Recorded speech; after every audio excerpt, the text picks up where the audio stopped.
Welcome all to another episode of Turin Giants Presents The Scoop, your go-to resource to cut through all of the noise surrounding Juventus and the transfer rumors around the team. My name is Zach, and as always, I'm joined by Frederic and the founding father of Turin Giants himself, Farhad. How are you doing, gentlemen? I've missed you, boys. I've missed you. Because it's been a while, man. It has. It has. It has been a busy end of summer, but I'm here to help you guys run this amazing show. We'll talk about all of my adventures on the main podcast. But for now, I am at your service, boys. How you been? Missed you. Been busy, man. Busy. Trying to cover all of the Juventus games and various contents and thoughts and things, from Turin Giants general stuff to Turin Giants post game stuff to representing Turin Giants on Bepe's Juve Talk Thursday program. We keep busy over here to try. And you guys do well. I get a lot of positive comments, and we not gonna lie, we've gained a few followers from your guys' appearances. I can't wait to be on, again, working tomorrow. So tomorrow's show with Beppe, I will be absent, but it'll be a great one. Great response.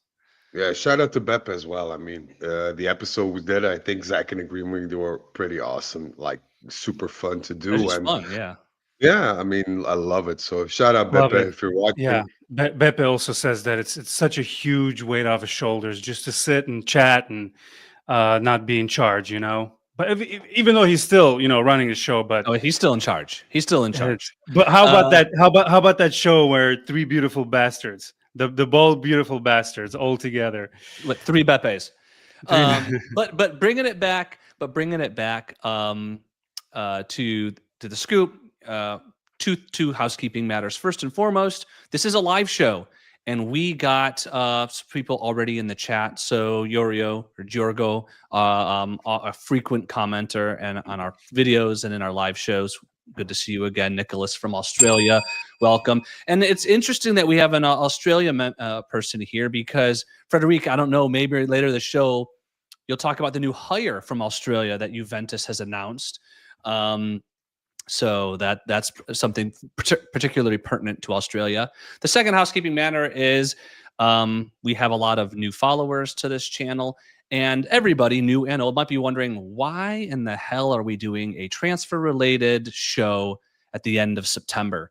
And that is a fantastic question that I want to start off with. The first is there's a couple things that we wanted to finish off, Frederic and I, as it pertains to the actual market. And looking forward, we're committing to doing, I don't know, whatever's reasonable, right, Frederic? Maybe one or two of these a month, just as rumors trickle in. And certainly they already are come January. But as January gets closer and closer, we know there'll be more and more rumors. And so it's our goal to leverage Frederic's contacts within Juventus, like we did over the summer, to give you some insight on what exactly the intent is behind those players. As Yorio has sort of solicited in the chat, today we will be talking about a series of players that has been linked with Juventus, as well as several current players in Juventus where there's potentially some movement, whether it be transfers away from the club or contract extensions. So that's kind of on the docket today, right, Frederic? Yeah, and it's also worth remembering that, even though the transfer market is not open, there's a lot of transfer stuff happening right now because a lot of people get the general idea that everything happens within those 3 weeks in January or that month and a half in the summer, but that's not true. All the groundwork needs to be started from now on. All the contacts will be resumed. All the negotiations will continue in order just to find that deal that, satisfies all parties. So I honestly feel and see a lot of movement, nothing too concrete yet, but we'll get into that later on.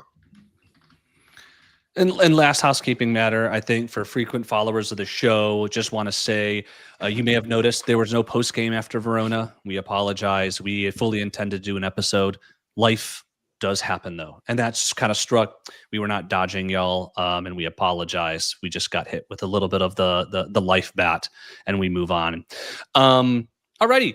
What we're going to do today is, before we get to all the players, potential arrivals, potential departures, which is the sort of the normal structure of the show for certainly people new to it, we want to follow up with something we have not done since the close of the market. And it's a sub-segment we call the Scoop Review, where we do our analysis of the signings that Juventus brought in. And at the end of the market, as all of you probably know, we brought in Luis Openda and Eden Jagrova. And so we're going to start with the scoop review of these two players before getting into potential arrivals and potential departures.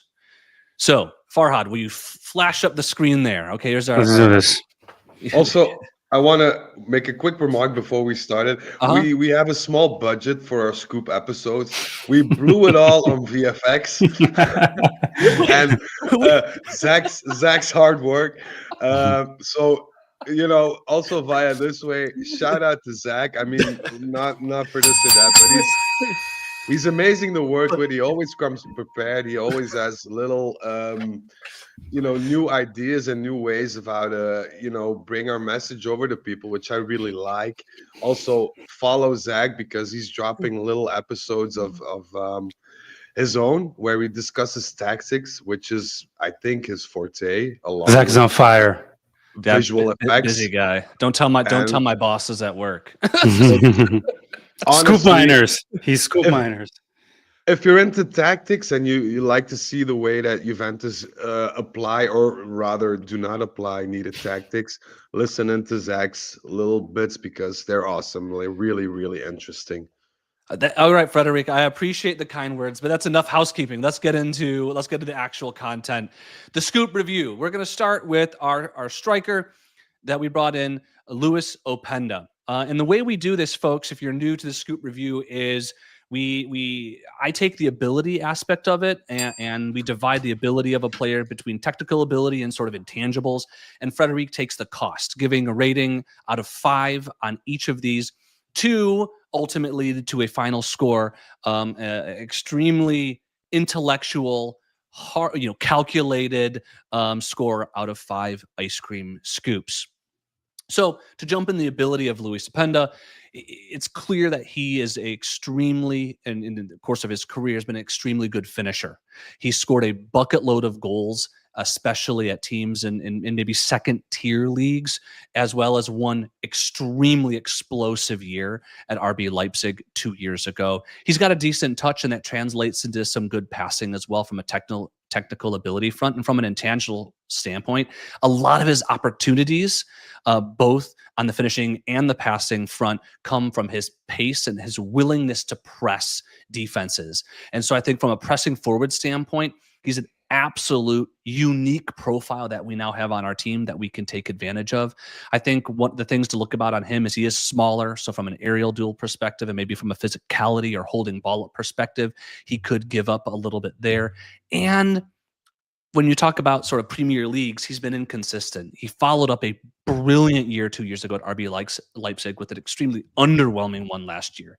And so the question that I have is, which Luis Openda are we going to see this year? It's certainly going to be partially on Igor Tudor, but it's also going to be on him to be able to carve out that time and that niche on the pitch when you have guys like Jonathan David, who we're paying a lot of money to, and Dusan Vlahovic, who's in decent form coming off the bench.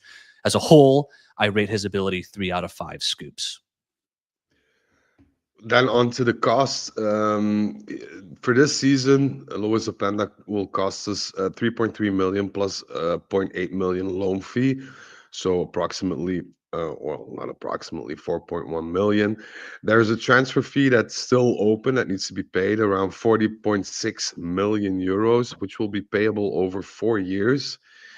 He also gets a 5-year contract worth now for 7.4 million a year, making him one of the highest players within our highest paid players within our squad.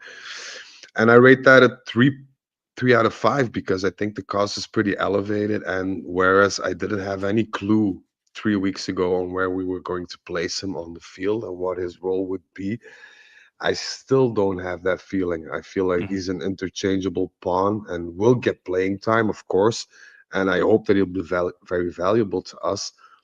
But to warrant this investment, I feel we need to, stand by a bit more and see what he can bring to the table. If we get the Lois Openda 2 years ago, then we made a bargain. If we get Yep. a Lois Openda from the last season, well, then it's going to be difficult. So Yeah. that's why I rated just above average. I don't think this was a steal in terms of cost. It has potential, but let's see. And a lot depends on Tudor, how he's going to Mhm. play him and how he's going to position the squad as a whole. So it's a bit of a foggy realm that we're in at this point. It's a hit or miss, and yeah, I think we're all rooting for that hit. Remind everybody what are the conditions to make the transfer fee obligatory? The conditions are not known publicly, but as I gather from my sources, is that it's not something that is very, very difficult to assess. I think it involves a certain number of caps, not minutes, whereas our other players within other teams that have a loan with a payable transfer fee to be hold, they have a fixed number of games that they need to play or minutes. Whereas here it's just if he comes in as a sub or as a starter, he had a cap, and I think Mm. it's 20 or 25. I can't remember anymore. So it's That's something not a lot. That's not a that's lot. not a lot. I No. mean, considering the games that we'll have, Yeah. Coppa Italia, Champions League, Serie A, you could well see that happening even between now and the Christmas break, in a hyphen. So it's not something that's very difficult to obtain. So I think we will see Luis Openda become a definitive Juventus player over the course of the next couple of months. Now, if you're watching, and by the way, if you're listening, this is on YouTube video and Spotify video, so there's a visual component to it. If you are watching, you might see 3 out of 5 and 3 out of 5 and assume the aggregated score will be 3 out of 5. But we are not so simple here. We need to make sure that all of our numbers get tossed through super scientific algorithmic ice cream. Look at this. You come up with the final score out of 5 scoops for Luis Openda. And the algorithm has told us, surprise, surprise, 3 out of 5 scoops. You might be wondering if I have too much time on my hands. The answer might be yes. Also, ice cream never lies. Yes, it never does. You are like James Cameron of football podcasting. Does Leonardo DiCaprio fit on that ice cream cone? No, The big question. unfortunately not. But yeah, Luis Openda, 3 out of 5 scoops. If you've watched previous editions, the final signing of Chico or executing his loan option was 3 out of 5 as well, with a similar kind of review. The cost seems steep, but it's up to him to prove it or to earn that worth. And I think Luis Openda is in the same position. Let's move on to Eden Jagrova, a player a lot of us were really excited about. His entrance required Nico Gonzalez's exit, of course, which did happen at the very end of the market. Using the same exact system, ability, and cost, Jagrova clearly a fantastic dribbler, a very solid passer as well. We saw his dribbling ability on display against us in the Champions League last year. His passing, which was extremely composed, we already saw in the 10, 15 minutes in the Champions League that we saw him earlier this year. He is a extremely capped individual as well. I think one advantage of playing for Kosovo is he's gotten a lot of game time, where if it was a country like Spain or France, for instance, that might be more competitive. He's a lot of international experience. And I think these three things combined, considering that he's not particularly old, mean that we have an extremely experienced and proven player. The two questions I have is, one, what kind of Jagrova are we going to get after his prolonged injury? Obviously, he looked very composed in the game we saw the other day, but that's different than game in, game out and dealing with the rigors of, upwards of 50, if not more, games this year. And the secondarily, he's predominantly played as sort of a wide setting inverted winger for a lot of his career. Tudor's going to ask him to play more centrally as one of the 10s in his 3-4-2-1, and I'm curious to see whether there are any growing pains to moving further into the middle of the pitch when it comes to his production. I don't have doubt that he's able to do it. It's up to him to prove it on the pitch. But I'm very excited with him be here. I think he's a high skill player, and I've given him 4 out of 5 scoops on the ability component. I'm back. Sorry. StreamYard decided to kick me out once again. When we move to cost, he's at a salary of possibly 5 million a year if we count in all the bonuses and add-ons. The transfer fee was 14 and a half million, or 14.3. It's payable over 4 years, so basically that's peanuts. And he has a 5-year contract. All in all, if you consider the ability and the potential that Zagrova has, along with the cost, then it's a no-brainer. It's easily one of the best transfers that we've seen this market in the whole of the EU, I think. It's a freaking steal, isn't it? Yeah, it is. But it's also due to the fact that he wanted Juventus, because there were a lot of offers for Zagrova. I was literally asking that question, but I was muted. What other teams were after him? It was Arsenal, United, Marseille, Milan. I think Inter asked for negotiations as well, but that wasn't followed up on. And I think, if I'm not mistaken, Dortmund as well. Interesting. Apart from Inter, they were all very solid contacts, very, Wow. willing to offer whatever Lille and Eden wanted, but he wanted Juventus from the moment that he heard that Juventus were interested, which started at around, I'd say, May last year, coinciding with Comoli's return. Comoli's function, or the residing of his function. So yeah, I'm very glad that we have him, to be honest. Yeah, it's crazy. I mean, look, when you list all those teams, they all can pay this, right? This is not astronomical sums. Easily. So it's I think it's an absolute steal. It might not surprise you as we thou process it through our super scientific algorithmic ice cream to come up with 5 out of 5 scoops. As you ignore the João Mario on the top. Clearly, our editing team needs to be fired. That is the VFX budget was that's way me, gone. Copying and pasting like a fiend right before this. Yeah. Also, so not João Mario, Ian Zagrova, absolutely 5 out of 5 scoops. When you think of the kind of player we have for the cost that we got him, it seems obvious to me.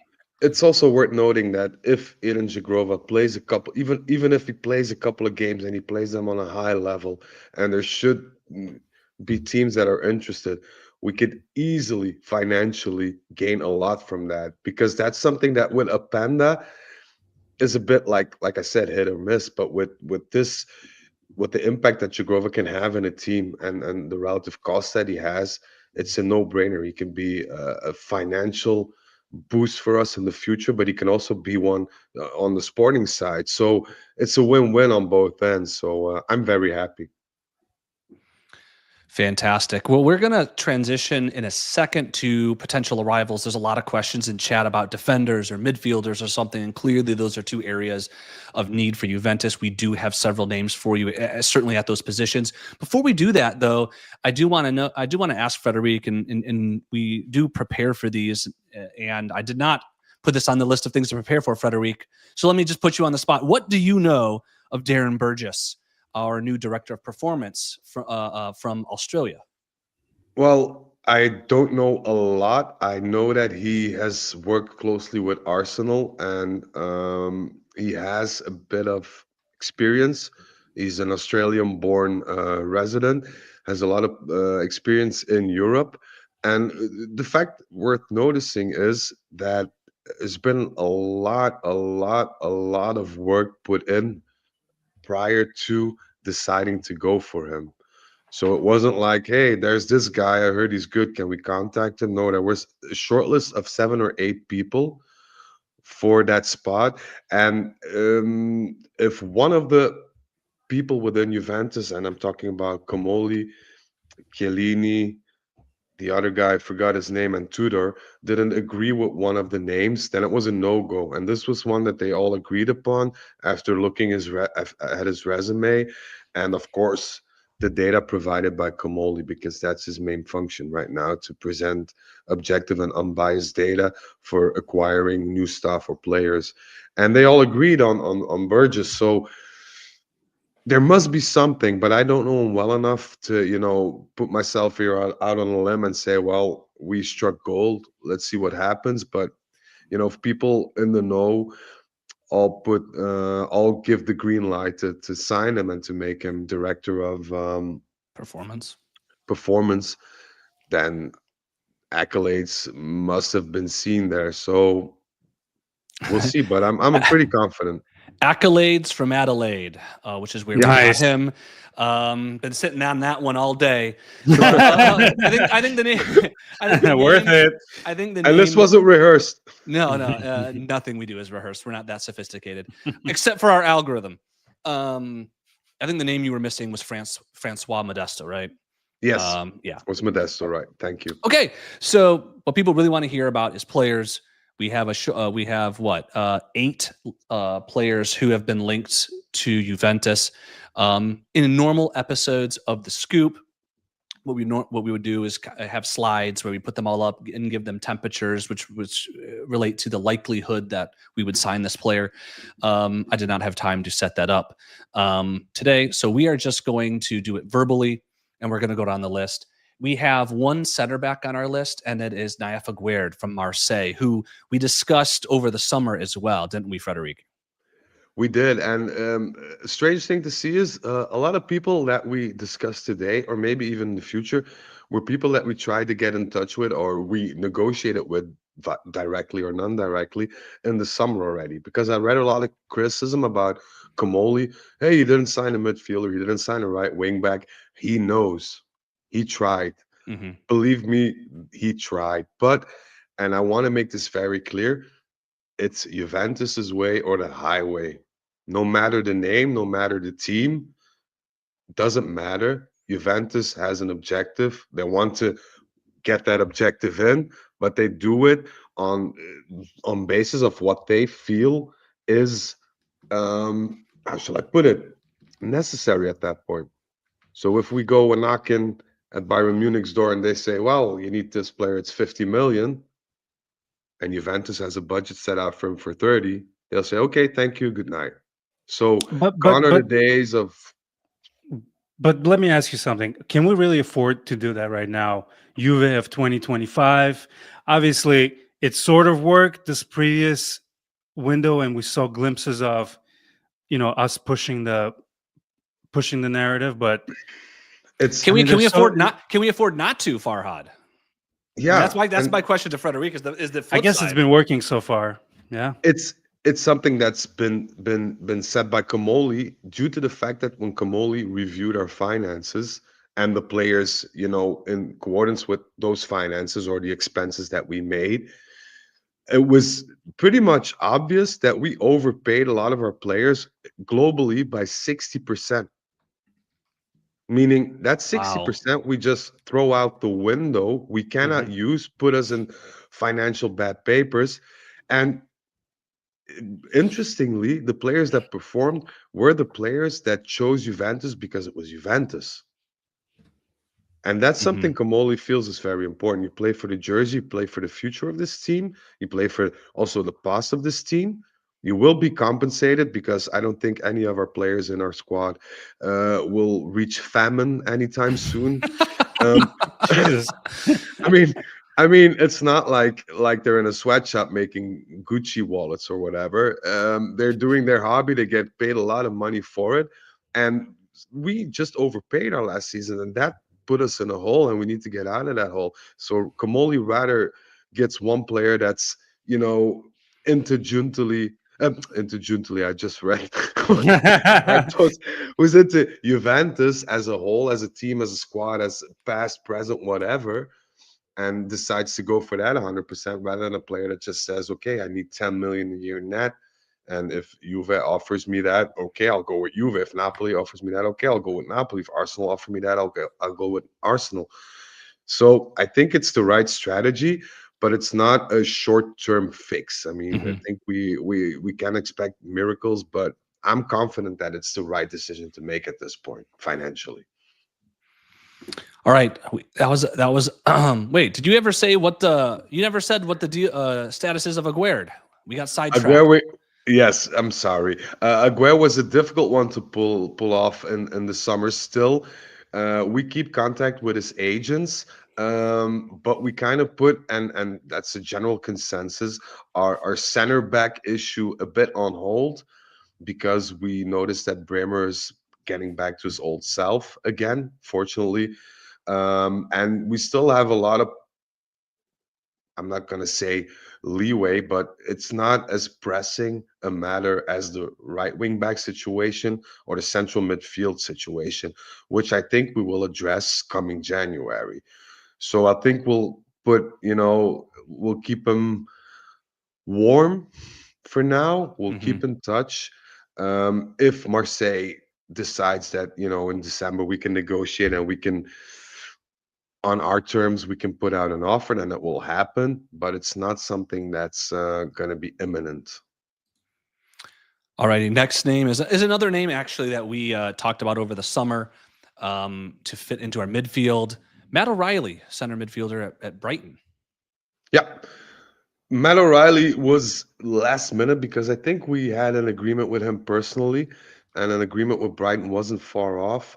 But then I think Tudor was it that pulled the plug on the transfer, because at that point we had to decide between getting either an Openda or a Zigrova, which we Mhm. didn't know at the time, but the budget said that we only had budget for that, or another midfielder. And as our good friend Tudor wanted a lot of rotation up front, he chose to, take the route of the forward, leaving Mr. O'Reilly a bit in a lurch, so to speak.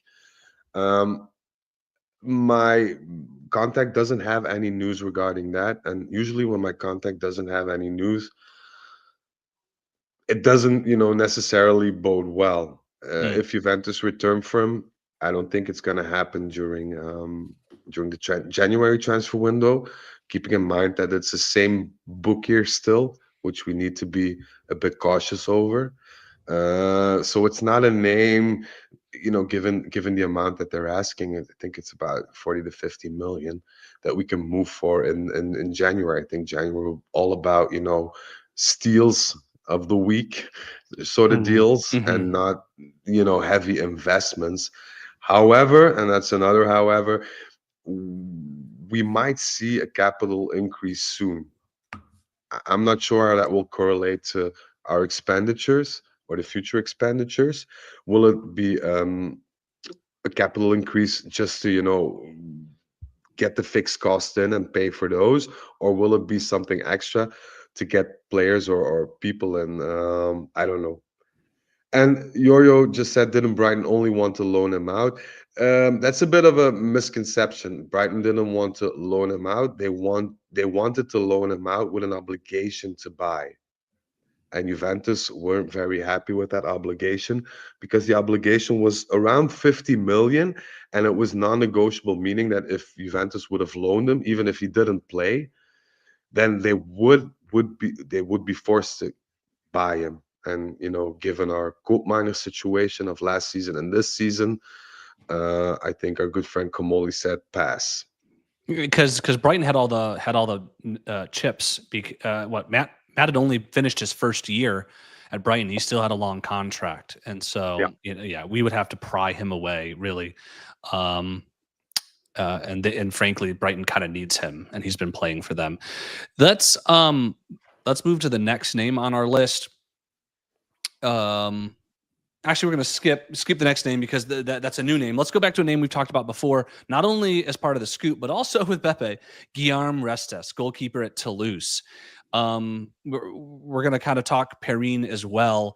What's the deal with our goalkeeper situation? I guess we'll couple Restes with Perrine as together. If it were up to me, I'd Hmm. I'd get the rest as like yesterday. I really think, and I also expressed my admiration for him in our previous episodes of the Scoop. I think he's a goalkeeper with a lot of potential, already very, very secure.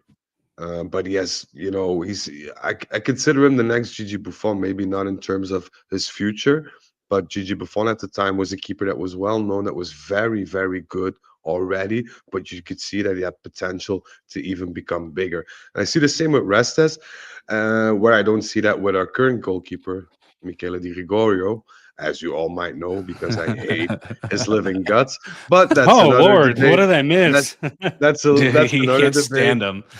No, no, no. It's never gonna be okay between us.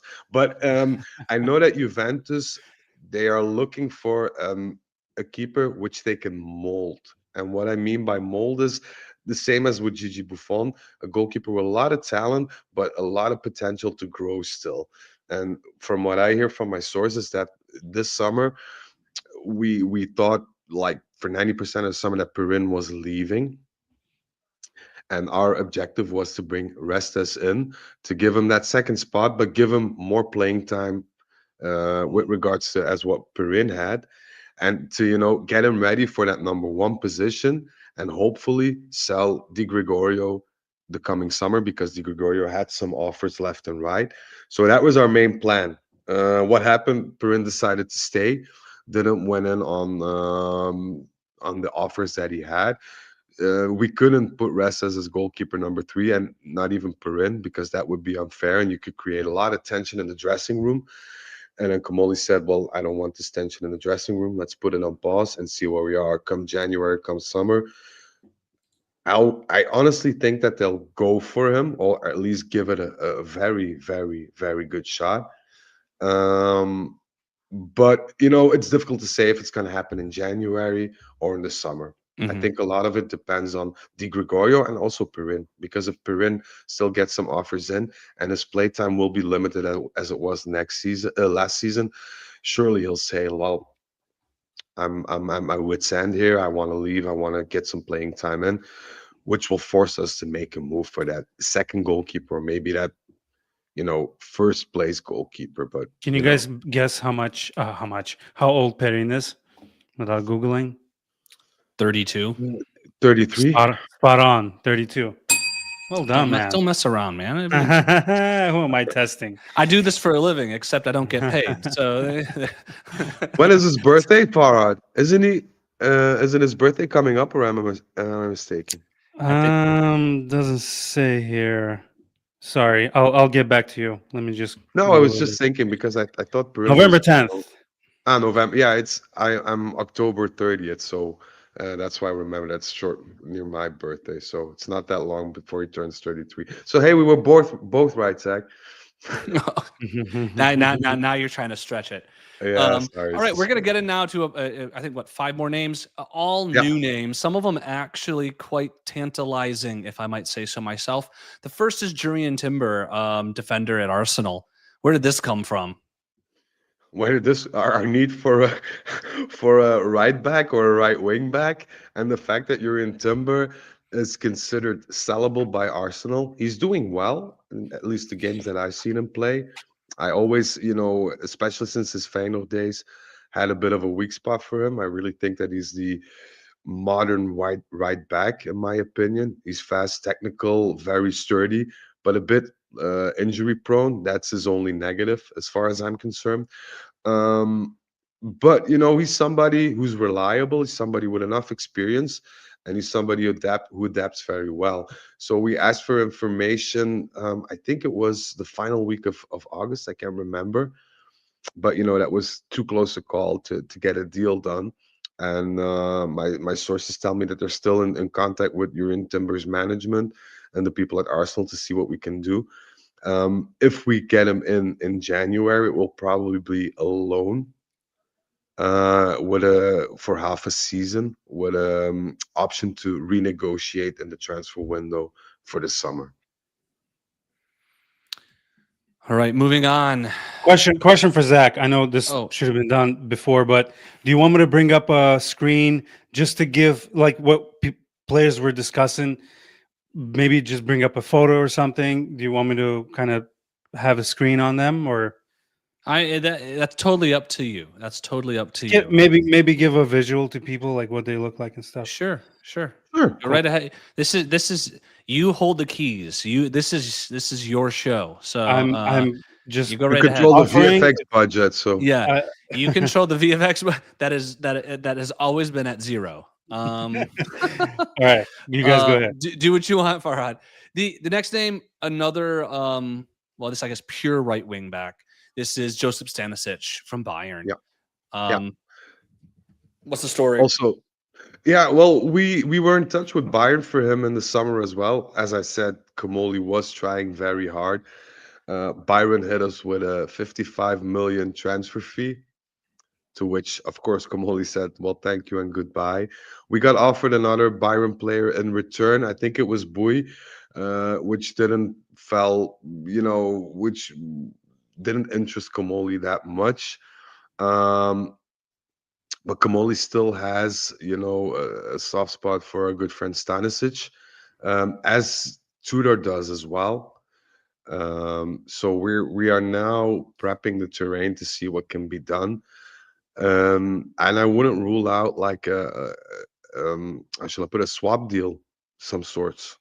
I know that Byron has their eyes on a number of our players, not the untouchable ones, but some other players, and maybe we can work something out. But it's a name that we definitely need to note down, and this could happen. This has all the makings of a January signing.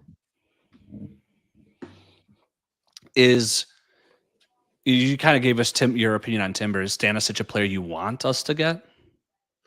It depends on the price, because I think with Timber, it's very difficult to ask for an insane transfer fee due to the fact of his, not just his injury proneness, but the fact that he doesn't really fit in the Arsenal squad, if you know what I mean. He plays his games very well. He does that with the highest level of professionality, but it's not a player that you can say, well, he's a gunner at heart and he's going to stay here for years. And I think the people already feel that. With Stanisic, it's another issue. He lived in Munich for a big part of his career. He is German through and through, so to speak. And he has huge potential, whereas Timber is, on his highest peak. And his career-wise, I think Stanisic has a lot of room for improvement and growth, and he is already a very, very solid player. So it's difficult to say, but if I could choose, and I wouldn't, look at the financial aspect, I'd choose Stanisic over Timber any day of the week. All right, 3 more names. We'll do them real quick, but they are pretty big names in world football. We're going to start with Frankie de Jong. Are we legitimately linked with Frankie? We are legitimately linked in terms of the fact that his manager contacted us because his contract isn't too long at Barcelona. They haven't offered him a renewal yet. Isn't his wages like $1 billion a year or something? Like, is there any way we can afford him? His wages are a bit crazy, but he's willing to negotiate. I don't think that this is a wage thing. I feel that Frankie de Jong hasn't really shown his full potential, didn't have the opportunity to show his full potential at Barcelona. I think he skipped a step in his career. He went to Barcelona very fast, coming from Ajax, and I don't know. I feel that he missed a step, and I think he wants to redeem himself.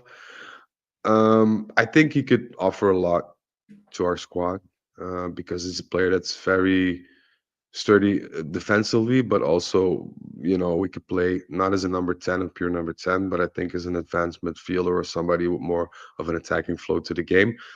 And his management contacted us, and when they contacted us, we're like, okay, maybe it's something we need to explore. It's still in a starting phase, negotiation wise, but there is interest from both parties, and let's see where it lands. But I'm not going to be the one to say this is going to be a short.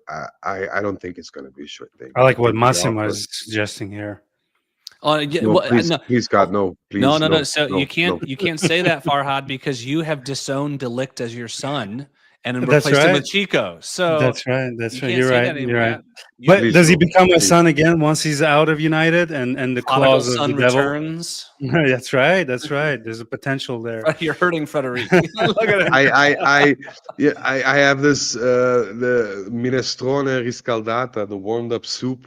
I don't Uh-huh. like it. I mean, they had their run. It was not pretty. Leave it there. Mhm. Let's just turn that page. People who are not watching, we're talking about Delict coming back, and would have been I mean, beautiful. yeah, But I feel sorry. Delict was a huge promise, but he didn't fulfill his potential, and there's that. Whereas De Jong, I personally can't see it happening. To be honest, I can't see it happening because I think that once his contract, starts getting in those closing moments, and he's not been offered an extension, a lot of teams will come a knocking, and especially Premier League teams. I don't think we want to compete with them, nor can we compete with them, because I think if a team like Newcastle, so to speak, offers the same wage as the Barcelona does, and Frankie de Jong can play in Newcastle with the same wage and in an interesting Premier League. I don't know. I don't think he's the player that's going to choose Juventus just for Juventus, and that's where Comoli usually pulls the plug in negotiations. And it doesn't seem like the type of player that Kamoli would want anyways. It's just like Kamoli looks for undervalued players, and with the wages he's on, I mean, he's already max value. No matter what, Yeah. what skill he's already max value. So if anything, he's paid at best. He's paid adequately. Anything other than that, he's overpaid, and that's just not Kamoli business. I think his management is just covering their asses, saying like let's contact team X, Y, and Z, see if they're interested. Should we not get a contract negotiation, we can pick those conversations up again. Should we get one, at least we have something to leverage in return. So I can't see it happening. I know they contacted us. I know there's been a bit of interest, but I honestly can't see it happening. Next name. I mean, not for the next name. Now that Sassuolo has extended Berardi, contract for life, there's one other player, right, that we need to have is the every transfer window we need to be linked with. The frequent flyer. Yeah, exactly. And it's our good friend, Sergei Milinkovic-Savic, who is now gracing the deserts of Al Hilal. Why is he on our list, Frederic? That's a good question. I was hoping to ask that to Kamoli myself, because I know for a fact there's been contacts, also because of the fact that, same Frankie de Jong situation, contract is expiring. Chances are he won't get a renewal. And I don't know. I don't know what a Milinkovic-Savic after 2 years in the desert can bring to this Juventus midfield, to be honest. So I'm at a loss for words. I know there have been contacts, but I really don't. I didn't even like him when he was at Lazio, so let alone now after hopping around like a bunny in the desert for a couple of years. I don't know what he can bring to the table, but there have been contracts. Maybe if we get him on a fee or a very, I think his contract expires this summer, if I'm not mistaken. Please correct me if I'm mistaken. But I think his contract expires this summer. But it's a delicate situation because in the United Arab Emirates and those places, contracts are a bit more serious in terms of you need to finish it.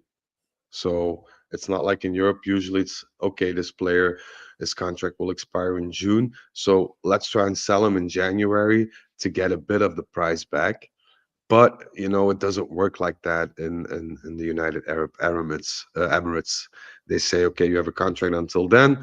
You want to be transferred, even if it's January, February, March. I don't care. Team X needs to pay that amount, but I'm not sure. But it's something to So I mean, fear something that's going to happen. Early stages, to say the least. Yeah. If it progresses. Serious stages, though. If Kamoli picks up the phone himself, then it's not just a chit chat. So Gotcha. Well, go ahead. I just wanted to say how much I wanted him at Juve in his prime, but obviously now it's just silly to even hear that name, but man, he was a beast at Lazio. I feel like he missed out on many good moves, and now he's trying to escape the desert, I guess. Yeah. Yeah. All right. Last name on the potential arrivals is a name that we teased as part of our summer scoop episode series, and he's coming back again. Frederic, tell us why Bernardo Silva is on our list again. Bernardo Silva's on our list because we approached him this summer, or at least his management and City as well. It was a deal that was very difficult to make, but Bernardo Silva was charmed by Juventus, the way they handle things, and is charmed by the way that they're forming their squad. And him being Portuguese, Conceição being Portuguese, João Mario being Portuguese, our good agent, if we can put it like this, Mendes, has a lot of pull within Juventus. Um, Silva, who will be transfer free this summer window, because City, I think, already released sort of a statement that they will not extend this contract, so we will get to another club. Makes him, yeah, how shall I put it, a bargain, so to speak, if there's no transfer fee involved. He's a highly technical player, no doubt, fantastic player. But at 31 years old, to compete with Yildiz, Chico, and Jagrova, all for the same position, it seems That's my concern. maybe like an odd choice. Like obviously you But want competition for spots, and I love the fact that we can have competition for spots, but there's a lot of money invested in those players. And so as much as you want a player like that, a 32-year-old is what he'll be next year, to come in and compete with those guys. I don't the, know the how I thing, feel about it. no, and the thing that you always need to ask, or what I always ask myself is, um, even though a player could potentially join, does that mean that our coach will be the same? That's one question we need to ask ourselves. And the other thing is, if our coach will be the same, would he mind changing his standard formation in order to accommodate a player such as Silva, for the good of the team? So these are two questions that are highly important to me, which we can't answer. And I think we need to wait a bit to see how it unfolds. But Juventus gave the first nudge. It couldn't be done due to technical and just logistical reasons. And Silva's a bit charmed by the likes of Juventus, so I don't know. It's a coin flip, man. All right, let's move around. Let's quickly hit up some. We got 6 names. We already did Perrine, so 5 more names on players within Juventus and what we're kind of looking at. The first 3 have to do with contracts. Let's just start with actually Yildiz. We've talked on our podcast on the Scoop. We've talked on Turin Giants. We've talked on Bepe's podcast. Contract renewal. When is it happening, Frederic, for Kenan Yildiz?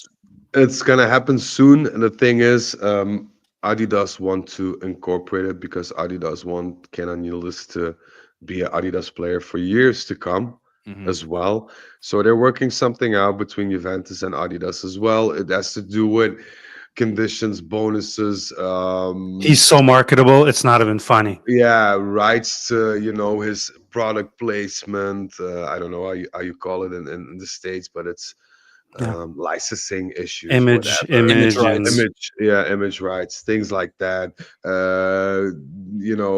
His dad manager wants a piece of the pie of the image rights, but Juventus hold part of the rights because they're sponsored by Adidas.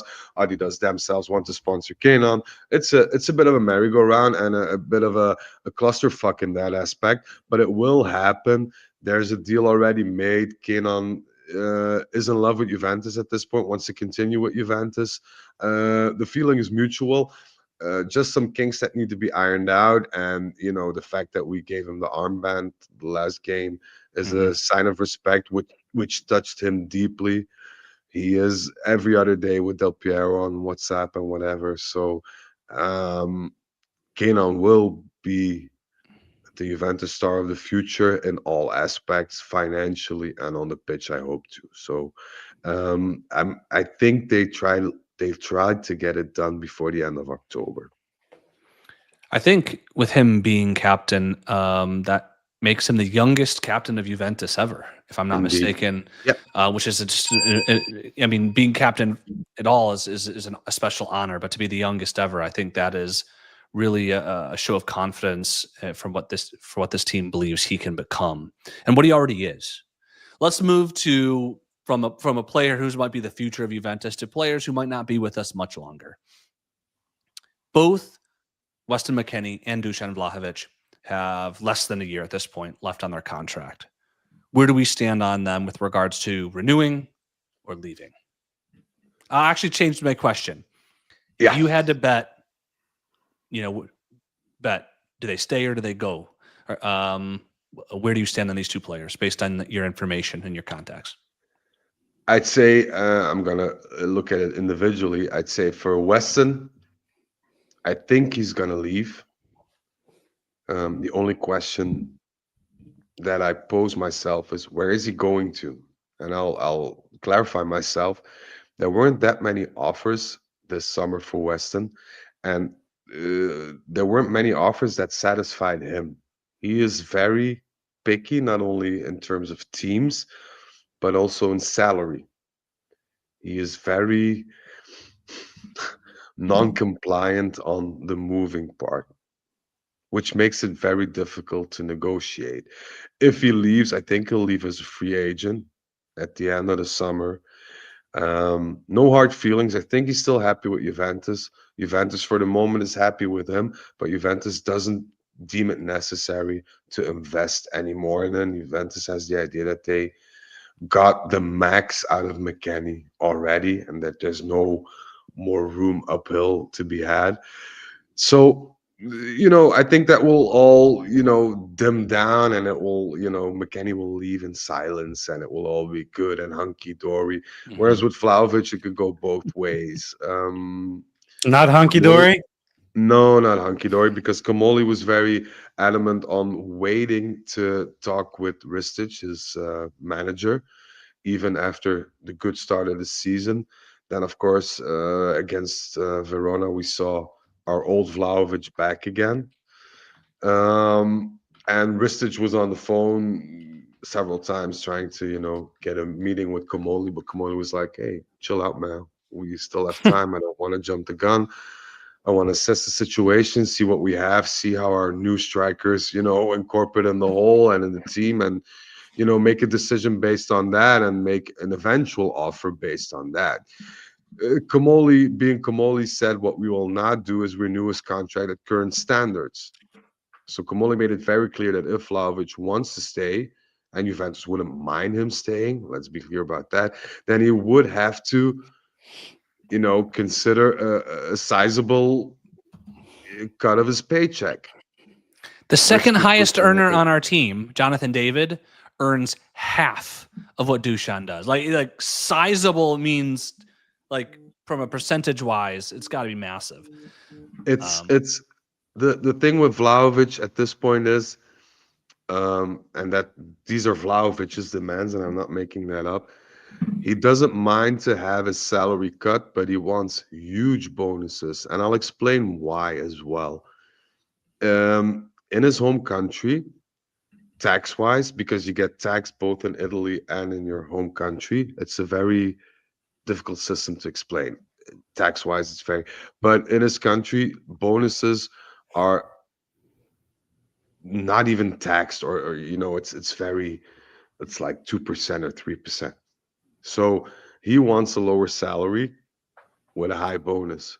But for Juventus to be able to ride out a high bonus, it costs Juventus a lot, because we're speaking about 60%. So meaning if he asked for a bonus of 8 million for every 2 seasons, that would mean that Juventus would have to fork over close to 18 million gross, which, I mean, is stupid. Mm-hmm. Downright stupid. And that's the thing. Also for extension, his manager wants X percent. Vlahovic wants X percent. The butcher shop at his mother's house wants X percent. Yeah, I just it It's makes extending him even for lower wages makes no sense to me. It makes no sense. He'll earn more going on a free somewhere else. Somebody will scoop him up and he'll swallow it. If he even has to go to Turkey or Saudi Arabia, he'll do it. He'll earn a pretty penny. Like, why would we saddle ourselves with, we he already have loves Juve Artur, though. who's, I think there's no question that he's a Juventino. Like, to me, like, that's not a question.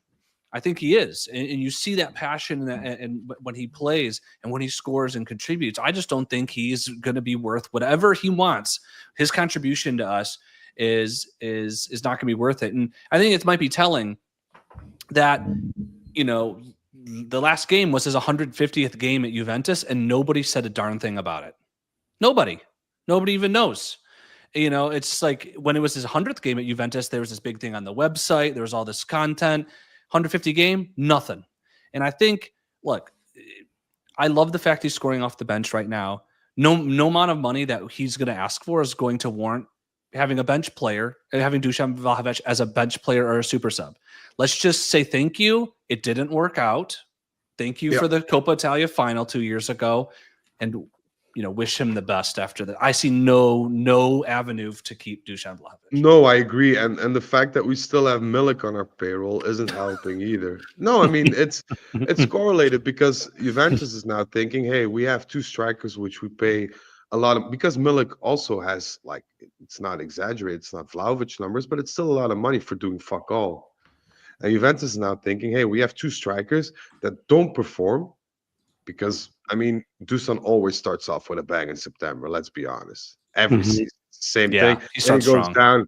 downhill, and by the end of November, he doesn't give a rat's ass anymore. So keep that in perspective. And Juventus is thinking about that. Hey, we have two strikers who are not performing, or just performing 1 month of the year. We're paying a lot of money for them. Why not just say, hey, it's been fun. Good luck. We'll see you, and we'll bring in a replacement. And that's the financially responsible thing to do. But in my opinion, also sportingly, the most reasonable thing that you can come up with at this point. I The think thing we're is, lucky to get those few goals in the beginning of this season that really helped us out. But nobody expected this. Let's not act like, oh, that's it. Problem I wouldn't be solved. surprised. I wouldn't be surprised if he leaves in January, though. I Mhm. wouldn't be surprised. I'm at all. okay. I'm okay with that. Lighten up the wage load for the rest of, for a little bit. If I remember correctly, and I'm good with numbers, so I'm hoping these are accurate. He had 10 goal contributions in the first 15 games. He had 9 goals and 1 assist in the first 15 games last year. And for the subsequent 40, he had 6 goals and 3 assists. So yeah, starting hot and finishing cold. If those might be 1 or 2 off, but I feel pretty confident that that's what it was last year. The thing is, and we need to thank our good friend. I don't think it was Giuntoli, but it was Arriva Bene who redesigned that contract. We still have to pay him that bonus no matter what. So even if he leaves in January, if he leaves tomorrow, the bonus that we need to pay, what is it, 4 million? We still need to pay. So it doesn't make sense for Juventus to say, hey, go, we'll sell you, but we still need to pay that bonus, because if we sold him in the summer for, I don't know, 15 million, almost 5 to 6 million would come back out of our pockets again, and we'd be 1 striker down. So why not bite the bullet, see what happens? And in all honesty, if he scores like another 2-3 goals in the Champions League, that 10 million will be worth it. We've already gained 10 million back. And if you let him leave on a free, then I mean, it's a win-win there. Let's talk about one more name that Jorgo, I think, mentioned at the top of the show. Koopmeiners. You had texted me about him. Is there? He's been kind of our problem child for the last year and change. We want him to be successful. We want him to be successful. We've tried different things, playing him further up, playing him deeper, coming off the bench. Things still have not quite clicked. Is there something happening behind the scenes there, Frederic, about a potential departure? He's been yapping a lot with Gasperini lately. Let me put it that way. It makes And oh, doesn't it? It makes sense. Like that's when he's been the best in his career, right? It makes sense. also, Roma's with midfield. I mean, it's not bad, but it's not like they have a plethora of choices with equal quality to place in their midfield. And I can see Gasperini being a person who can bring out something extra within players such as Koop Meiners, because he's known to do it. He's done it for years at Atalanta, and they've been talking quite a lot recently. And it's funny that you say this, but there's another team. I'm not allowed to say the name. My source asked me not to, so I'm not going to. Well, what can you say? Uh, What league are they in? it's the Premier League. Okay. It's a Premier League, and we automatically assume, hey, Premier League bags full of money. Of course, not when it when it refers to Juventus. Then they all get stingy and scroogey on us. Um, It's true, by but the way. It's Josh Yakuku. it's true, but there's some interest, not from a top side in terms of it's not Liverpool or Arsenal or whatever. It's a lower place side, but it's very very very interested. However, and this is the big however, Juventus, in order to balance his expenditure out in the Mhm. books, they need to have a transfer fee over 43 million Yeah. euros. Yeah. And so And we're kind that, of in that Douglas Luiz scenario, right? Where yeah. where it's not working out but we need someone to pay it The, the thing with Douglas Luiz was you could see that it was a player that was unhappy, and Mhm. his performance was very much influenced by his state of mind. Whereas with Koopmeiners, like I said in our previous episodes, he's been going to psychologists at Juventus already, recommended or hired for him. Nobody can, figure out what the issue is here. What, Frederic, what, in Europe, do you have the term or know the term the yips? yeah, Yeah, no, like, that's got to be what it is. That's got to be what it is. And Azaru, who's in our chat, we're going to be talking Douglas Luiz in just a second. So, just give us one more second once we finish Coop. But yeah, it's like he's got the yips. Something's not working here, and so like What are the yips? How come I You don't don't know. know You don't that? know. You don't know about the yips. No idea. The yips it's basically sort of a mental block where somebody who does something professionally at a really high level all of a sudden doesn't. And in America, I don't want to go on this particularly long tangent, but there's a super famous baseball player for the New York Yankees, Chuck Knobloch, played second base, all-star. He won the World Series with them and everything. He just stopped being able to throw to first base, and it's the yips. Okay. And so Continue. you have a to translate it to Coop, you have a Europa League MVP who's forgotten how to run and pass the ball. I feel with Koopmeiners, especially at Atalanta, he was surrounded with so many different personalities and players. They were all very different, but they matched together very well. You had a block, so to speak, and you have players that where one player lost himself a bit, there was another player to go over the top, go into overdrive to balance that out. You don't have that with Juventus, and you don't have the time nor the opportunity to get into that. And I think that's the issue, along with the 60 million price tag hanging around your neck, and you're just shooting balls in the Alps. That's not going to help either. And like I said, Every shot is goes way out there.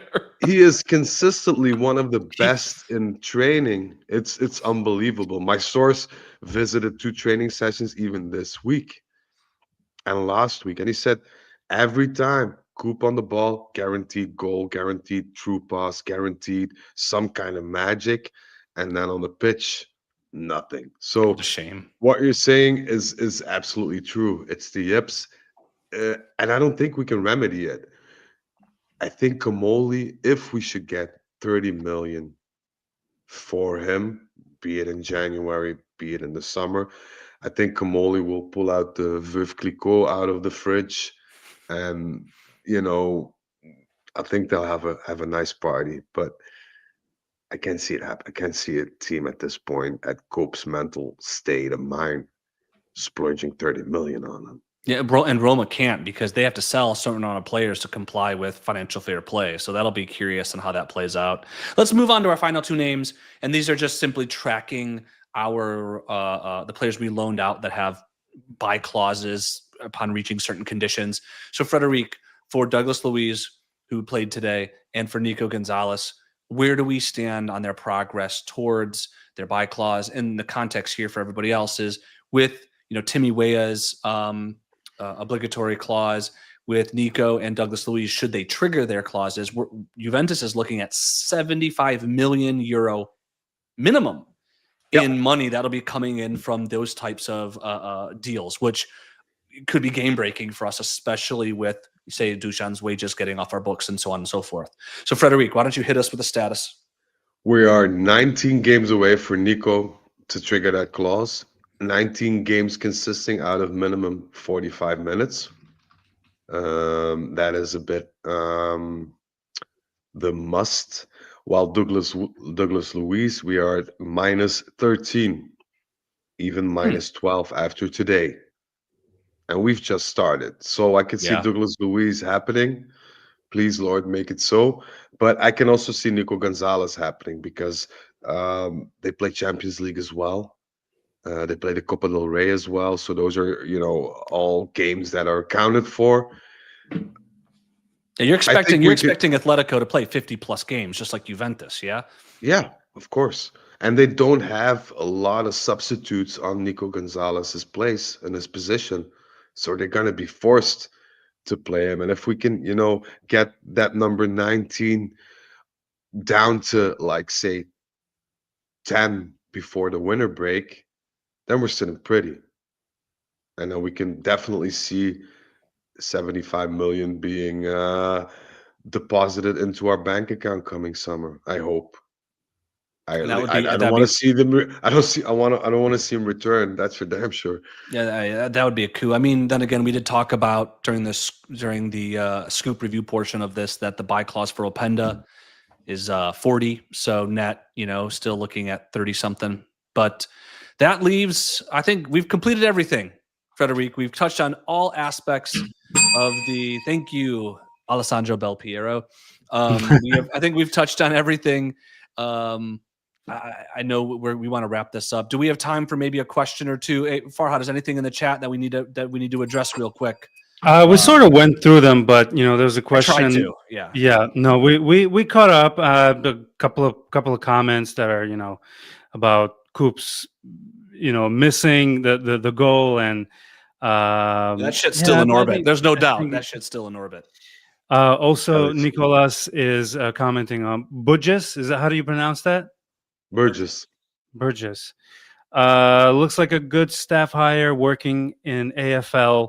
They're super fit. They run about 12 to 15 kilometers per game. Fingers crossed the Aussie can deliver as a high performance coach.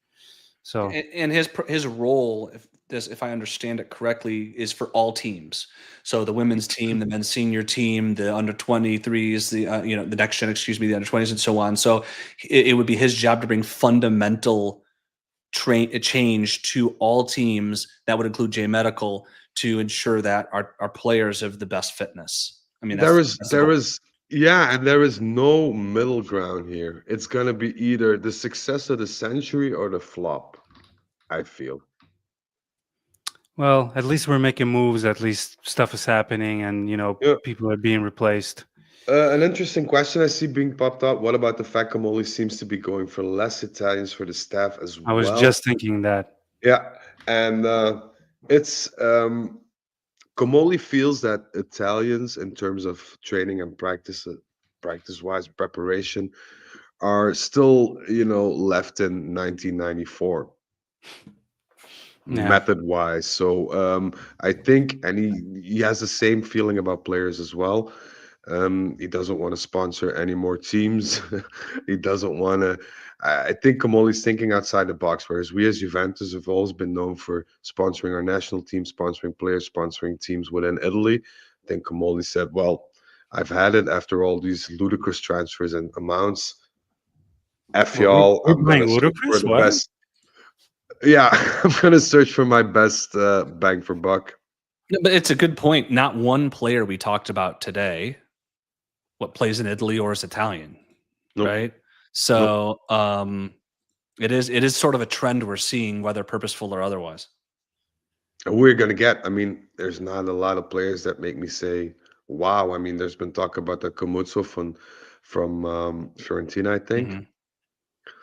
Haven't heard a lot about that. Don't know if it's really true, but in all honesty, get me quality. I don't care if they're Latvian, Norwegian, Belgian. I don't give a. I just want them to perform, and I think Comoli understood that assignment and is going ahead with that. All right. I want to thank everybody who joined us in chat. Y'all have been a lot of fun asking really good questions. I've been trying to chat with you on the side. Always a blast. I want to thank my friends Frederic and Farhad for joining me today. Farhad, at least, I know you've been traveling all over the world, so it was great to have you back. Great to have you part of. I went to one place, but yes. Yeah, well, it's on the other side of the world, so you had to get there somehow. Let me tell you, traveling from the US to Europe is a gigantic pain in the ass. My friends don't even come to the US anymore. They just go to Dubai, all the countries nearby. But it was worth it. It was a blast. But yeah, travel, especially coming back, man. I'm just, getting used to the time difference. Thanks for having me, man. I remember back in my day, the scoops were like 20 minutes long. We are an hour and 11 minutes in, and I'm loving it. You guys, shout outs to Zach and Freddie. They've been churning out episodes after episode, and catch them tomorrow with Beppe, which has been super blast. I can't wait to join, but I have to go to work. 10 o'clock Italian time. Ish 10 o'clock ish Italian time. Hey, thank you all very much. This was fantastic. I appreciate it. We appreciate all of the listeners. Thank you, guys. And we'll see you Thanks, soon. Absolutely. All right. Forza Juve. Peace. Bye bye.